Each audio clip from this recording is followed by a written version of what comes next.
வணக்கம். இன்றைக்கி உலகத்தில் பெரும்பாலானோர் உடல் பருமனில் கஷ்டப்படுறாங்க.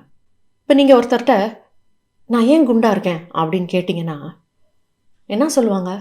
அதிகமாக சாப்பிட்றீங்க, அதனால் குண்டாக இருக்கீங்க. குறைச்சி சாப்பிட்டீங்கன்னா உடம்பு இளைச்சிரும் அப்படிம்பாங்க. இது வந்து யாராகவுமே இருக்கலாம்.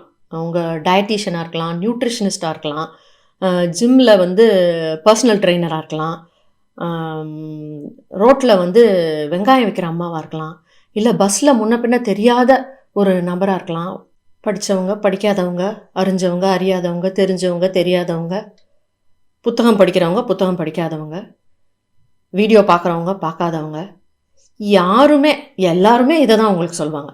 நீங்கள் அதிகமாக சாப்பிட்றீங்க, அதனால் நீங்கள் குண்டாக இருக்கிறீங்க அப்படின்னா.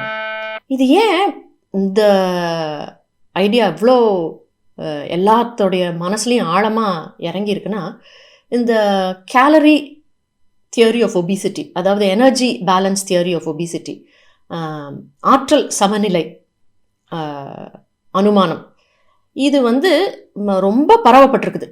இது வேலைக்கு ஆகலைனாலும், இது வரைக்கும் இது பிரயோஜனமே இல்லை, பயனே இல்லை இந்த தியரி இல்லைனாலும் உலகம் முழுக்கவும் பார்த்திங்கன்னா இதுதான் பரவிருக்கு. அதனால் எல்லாரும் அதை தான் நினைக்கிறாங்க. ஸோ இந்த கேள்வியை நீங்கள் யாருக்கிட்ட கேட்டாலும் சொல்லுவாங்க, அதனால தான் நீங்கள் குண்டாக இருக்கீங்க, அதிகமாக சாப்பிட்றீங்க, நீங்கள் குண்டாக இருக்கிறீங்க. இதனால் என்ன பண்ணுறாங்க, எல்லாரும் முடிஞ்ச அளவுக்கு எக்ஸசைஸ் பண்ணி குறைவாக சாப்பிட்டு கேலரி இன் கேலரி அவுட் இது ரெண்டையும் எண்ணி கணக்கு பண்ணி நம்ம உட்கொள்கிற கேலரி, அதாவது சாப்பிட்றத குறைச்சிட்டு எக்ஸசைஸ் பண்ணுறது, உடற்பயிற்சி, ஃபிசிக்கல் ஆக்டிவிட்டி அதிகம் பண்ணிவிட்டு இது ரெண்டையும் ஒரு சமநிலையில் வச்சுட்டோன்னா நமக்கு வெயிட் ஏறாது குறையாது. இது ஜாஸ்தியாகவும் இது கம்மியாக இருக்கனால தான் நம்ம அதிகமாக எடை ஏறிக்கிட்டே இருக்குது. இதை சமநிலையில் வச்சுக்கிட்டா ப்ராப்ளம் இல்லை. எனர்ஜி பேலன்ஸ், கேலரி பேலன்ஸ், இதை எப்படியாச்சும் பண்ணணும் அப்படின்னு எல்லாம் முயற்சி பண்ணிகிட்டு இருக்காங்க. இது எத்தனையோ டெக்கேட்ஸாக இது வந்து வேலை செய்யவே இல்லை. இது வேலை செய்யலை. உலகம் முழுக்கவும் நிறையா பேர் குண்டாக்கிட்டே போகிறாங்க. நிறையா நபர்கள் குண்டாகிறாங்க. டயபெட்டிஸ், சர்க்கரை நோய் அதிகமாகிட்டே இருக்குது. மெட்டபாலிக் சிண்ட்ரோம், அதாவது இன்சுலின் எதிர்ப்புனால வர சர்க்கரை நோய், இரத்த அழுத்தம், இருதய நோய், இதெல்லாம் அதிகமாகிட்டே போகுது. எல்லோரும் முயற்சி செஞ்சுக்கிட்டே இருக்காங்க. ஆனாலும் இது வேலைக்கு ஆகலை. இது வேலைக்கு ஆகலைனாலும் எல்லாரும் என்ன சொல்லுவாங்க? நீங்கள் அதிகமாக சாப்பிட்றீங்க, அதனால தான் நீங்கள் குண்டாகிறீங்க. Gary Taubes why we get fat and what to do about it அப்படின்னு ஒரு புத்தகம் எழுதியிருக்கிறாரு. அதில் அவர் சொல்கிறாரு, we don't get fat because we overeat, we overeat because we get fat. அதாவது நம்ம அதிகமாக சாப்பிட்றனால நம்ம குண்டாகலை, நம்ம குண்டாகிட்டு இருக்கோம், அதனால தான் அதிகமாக சாப்பிட்றோம் அப்படிங்கிறாரு. புரிகிற மாதிரி இருக்கு, ஆனால் புரியலையா? இதை எளிதாக விளக்குறதுக்கு டாக்டர் ஜேசன் ஃபங் அவருடைய ஒபிசிட்டி கோட் அப்படிங்கிற புத்தகத்தில் பயன்படுத்தியிருக்கிற உதாரணத்தை நான் உங்களுக்கு சொல்கிறேன். அவர் என்ன சொல்கிறாரு, உடம்புங்கிறது ஒரு சாதாரண தராசு மாதிரி கிடையாது. அதாவது நம்ம சாப்பிட்றது, நம்ம எக்ஸசைஸ் பண்ணுறது, எனர்ஜி இன் எனர்ஜி அவுட், இதை வந்து நம்ம கால்குலேட் பண்ணி இந்த எண்ணிக்கையும் சமமாக இருந்துச்சுன்னா நம்ம எடை ஏறவும் மாட்டோம், இறங்கவும் மாட்டோம், கரெக்டாக இருப்போம். இதில் வந்து நம்ம செலவு பண்ணுறதை விட நம்ம உட்கொள்கிறது அதிகமாக இருந்துச்சுன்னா அப்போ நம்ம வெயிட் ஏறுவோம். நம்ம செலவு பண்ணுறதை விட உட்கொள்கிறது கம்மியாக இருந்துச்சுன்னா, அதிகம் செலவு பண்ணுறோம், அதிக உடற்பயிற்சி பண்ணுறோம் அப்படின்னா நம்ம எடை இழப்போம். இது ரெண்டும் சமநிலையாக இருந்துச்சுன்னா நம்ம கரெக்டாக இருக்கும், வெயிட் அதே மாதிரி இருக்கும் வெயிட். ஸோ இது வந்து ஒரு தராசு மாதிரி அப்படின்னு நம்ம நினைக்கிறோம். நம்மளுடைய உடல் வந்து ஒரு தெர்மோஸ்டாட் மாதிரி. தெர்மோஸ்டாட்னா என்னென்னா, ஒரு ரூமில் ஏசி இருக்குது. இந்த ஏசியில் நம்ம டெம்பரேச்சரை செட் பண்ணுறோம். அதை செட் பண்ணுறதுக்கு பயன்படுத்துகிற கருவி தான் தெர்மோஸ்டாட். இந்த தெர்மோஸ்டாட்டில் நம்ம ஒரு 18 டிகிரி வைக்கிறோம்னு வச்சுக்கோங்களேன். அப்போ அந்த ஏசி வேலை செஞ்சு அந்த 18 டிகிரிக்கு அந்த ரூமை கொண்டு வர முயற்சி செய்யும். அதான் அதோடைய வேலை. இப்போ நம்ம ஏசியில் 18 டிகிரி வச்சிடறோம். ரூம் வந்து சில்லுன்னு ஆகிட்டே இருக்குது, குளிர் ஆகிட்டே இருக்குது. நமக்கு 18 டிகிரி ரொம்ப குளிருது. இப்போ நம்ம என்ன பண்ணுறோம்? இந்த கேலரி இன் கேலரி அவுட் சமநிலையை நம்புகிறாங்களே, அது மாதிரி நம்ம நடந்துக்கிட்டோன்னா ஹீட் இன் ஹீட் அவுட், உள்ளே வர வெப்பம் வெளியே போகிற வெப்பத்தை நம்ம சமநிலைப்படுத்தணும். இப்போ ஏசி மூலமாக வெப்பம் வெளியே போகுது. அப்போ நம்ம கொஞ்சம் உள்ள வெப்பத்தை கொண்டு வரணும். இப்போ ரொம்ப குளிருது இந்த ரூமில், ஸோ ஒரு ஹீட்டரை கொண்டு வந்து ரூம்குள்ளார வச்சிடலாம் அப்படின்னு ஒரு ஹீட்டரை கொண்டு வந்து ரூமில் வச்சு அதில் வெப்பத்தை அதிகப்படுத்தி அதுலேருந்து நல்லா சூடாக காற்று வரணும் அப்படின்னு நம்ம பண்ணுறோன்னு வச்சுக்கோங்க. அப்போ இந்த ஏசி என்ன பண்ணும், ஐயோ ரூம் இன்னும் சூடாகிட்டே இருக்கே, நம்ம 18க்கு இதை சில்லுன்னு ஆக்கணுமே அப்படின்னு சொல்லி அது கஷ்டப்பட்டு வேலை செய்யும். இந்த ஹீட்டர் ஒரு பக்கம் வேலை செய்யும். இது ரெண்டும் ஒன்றுக்கு ஒன்று எதிராக சண்டை போட்டு வேலை செய்யும்போது ரெண்டும் கோளாறு ஆயிடும், பிரேக் டவுன் ஆயிடும். இந்த கேலரி சமநிலை தியரியை அடிப்படையாக வச்சு இருக்கிற டயட்ஸ் பாருங்கள் வேலை செய்யாது. ஏன்னா உடம்புக்கு எதிராக நம்மளே 2 சிஸ்டமை சண்டை போட வச்சுட்ருக்கோம். ஜஸ்ட் லைக் இந்த ஏசியும் ஹீட்டரும் பிரேக் டவுன் ஆகிற மாதிரி நம்ம சண்டை போட வச்சுட்ருக்கோம். அதனால தான் பெரும்பாலான டயட்ஸ் வேலை செய்கிறதில்ல நீண்ட நாளுக்கு. இந்த ஏசி போட்ட ரூமில் உட்காந்துருக்க ஆள் நீங்கள் தான் வச்சுக்கோங்களேன். குளிருதுன்னா நீங்கள் என்ன பண்ணுவீங்க, தெர்மோஸ்டாட்டில் டெம்பரேச்சரை மாற்றுவீங்க, ஹீட்டரை உள்ளே கொண்டு வர மாட்டீங்க இல்லை, ஏன்னா நீங்கள் புத்திசாலி. அதே மாதிரி நம்ம உடல்லையும் எது இந்த உடல் பருமனை ஏற்றுது அப்படின்னு நம்ம கண்டுபிடிச்சோன்னா அதை இயக்கி நம்ம உடல் பருமனை குறைக்கலாம், நம்ம எடையை இழக்கலாம். ஏசியில் நம்ம செட் பண்ணுறது டெம்பரேச்சர். நம்ம உடலில் நம்ம செட் பண்ண வேண்டியது செட் பாடி வெயிட்.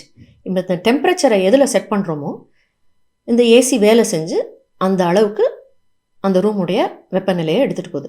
அதே மாதிரி நம்ம உடலில் எந்த செட் பாடி வெயிட் வைக்கிறோமோ அந்த எடைக்கு நம்மளுடைய உடல் வேலை செஞ்சு வெயிட்டை ஒன்று ஏற்றும் இல்லைன்னா குறைக்கும்.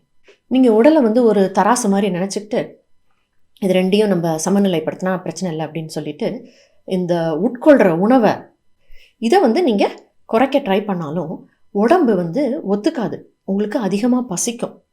அதனால் என்ன தான் நீங்கள் கஷ்டப்பட்டாலும் ஒரு லெவலுக்கு மேலே பசிக்க ஆரம்பிச்சிடும், அதிகமாக உட்கொள்வோம். அப்படியே நீங்கள் இதை கஷ்டப்பட்டு குறைச்சாலும், உட்கொள்கிறத இன்புட்டை குறைச்சாலும் உடம்பு என்ன பண்ணும், நீங்கள் நினைக்கிற மாதிரி அது தராசு கிடையாது, அது தெர்மோஸ்டாட் மாதிரி. இதை நீங்கள் குறைக்க நீங்கள் உட்கொள்கிறத குறைக்க இது செலவு பண்ணுறதையும் குறைச்சிரும். அதாவது ஜீவ தத்துவ பரிணாமம் அல்லது வளர்சிதை மாற்றம்னு சொல்கிறாங்க. இது குறைஞ்சிரும், எனர்ஜியை செலவு பண்ணுறது குறைஞ்சிரும். ஏன்னா நீங்கள் இதை குறைச்சிட்டிங்க. ஏசியில் தெர்மோஸ்டாட்டை வச்சு நம்ம டெம்பரேச்சரை குறைக்கிறோம். அதே மாதிரி உடலில் நம்ம குறைக்க வேண்டிய எண் நம்மளுடைய பாடி செட் வெயிட். எந்த வெயிட்டை நம்ம செட் பண்ணுங்கிறத தான் அந்த ஏசியில் டெம்பரேச்சருக்கு சமமானது. இந்த ஏசியில் தெர்மோஸ்டாட்டில் இருக்கிற டெம்பரேச்சரை குறைக்கிறதுக்கு, அந்த எண்ணெய் குறைக்கிறதுக்கு நம்ம என்ன பயன்படுத்துகிறோம், ஒரு நாப் இருக்கும் பழைய காலத்து ஏசியில். இப்போ இருக்கிற ஏசியில் ரிமோட் கண்ட்ரோல் பயன்படுத்தினோன்னா நம்ம டெம்பரேச்சரை குறைக்கலாம். எப்படி ஏசிக்கு ரிமோட் கண்ட்ரோல் யூஸ் பண்ணுறோமோ டெம்பரேச்சரை குறைக்கிறதுக்கு, உடலில் செட் பாடி வெயிட்டை குறைக்கிறதுக்கு நம்ம பயன்படுத்த வேண்டிய கருவி இன்சுலின். ஸோ இந்த ரிமோட் கண்ட்ரோல் என்னன்னா இன்சுலின் தான். இந்த இன்சுலின் அளவை நம்ம குறைச்சிட்டோன்னா நம்மளுடைய செட் பாடி வெயிட்டும் குறையும். அப்போ நம்ம எடையை இழப்போம், we will lose weight. நம்ம அதிக கார்போஹைட்ரேட் இருக்கிற உணவு சாப்பிடும்போது அடிக்கடி சாப்பிட வேண்டிய நிலைமை வருது. அதான் சொல்கிறாங்களே, கொஞ்சம் கொஞ்சமாக நிறையா முறை சாப்பிடுங்க, ஒரு நாளைக்கு 4 தடவை 5 தடவை 6 தடவை சாப்பிட்றாங்க.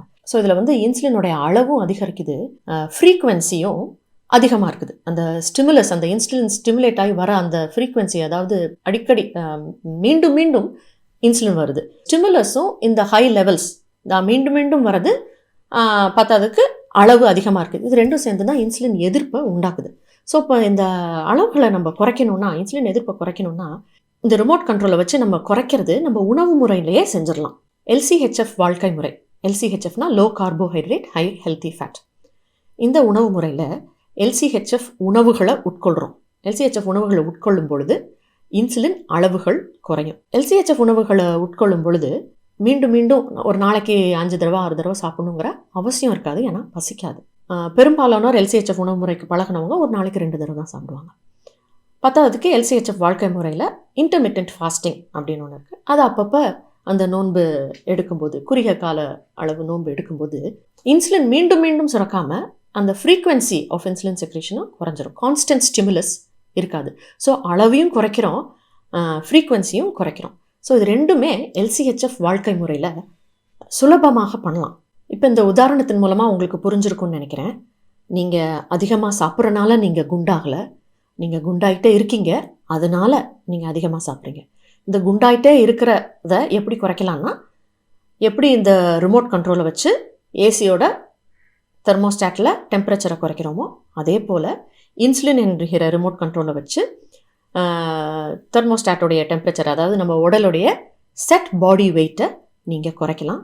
இதை குறைச்சா உங்களுடைய பாடி வெயிட் அதுவாக குறைஞ்சிரும். LCHF உணவு பட்டியல், LCHF உணவுகள் பற்றியும் LCHF வாழ்க்கை முறையை பற்றியும் நம்மளுடைய வெப்சைட் indianlchf.comல நிறையா தகவல்கள் இருக்குது. அதெல்லாம் உங்களுக்கு பயனுள்ளதாக இருக்கும்னு நான் நம்புகிறேன். LCHF உணவு முறையும் வாழ்க்கை முறையும் நீங்கள் பின்பற்றும் போது மெட்டபாலிக் சிண்ட்ரோம் உடைய இந்த கண்டிஷன்ஸ், அதாவது இன்சுலின் எதிர்ப்பு, சர்க்கரை நோய், உடல் பருமன், இருதய நோய், இரத்த அழுத்தம், மேலும் மற்ற உடல் கோளாறுகளும் சரிப்படுத்த உங்களுக்கு உதவியாக இருக்கும்னு நான் நம்புகிறேன். உங்களுக்கு நல்ல ஆரோக்கியமும் நீடிய வாழ்வும் இருக்கணும்னு உங்களை வாழ்த்துகிறேன். நன்றி.